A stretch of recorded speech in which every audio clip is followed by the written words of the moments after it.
Sáng nay đi đến công ty, khi chuẩn bị vào làm việc, tôi phát hiện thỏi son để trên bàn đã biến mất. Tôi nhớ ra gần đây Mon Mon rất thích soi gương. Mỗi lần tôi tô son, Mon Mon đều nhìn rất chăm chú.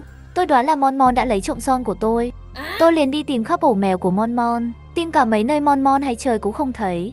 Chẳng lẽ là tôi hiểu lầm Mon Mon rồi? Thôi vậy, coi như thỏi son bị mất. Nhưng thật không ngờ vào ngày hôm sau, tôi thấy thỏi son ở trên bàn. Chuyện kỳ lạ này xảy ra ngay ở chỗ tôi. Rõ ràng hôm qua tìm khắp nơi đều không thấy.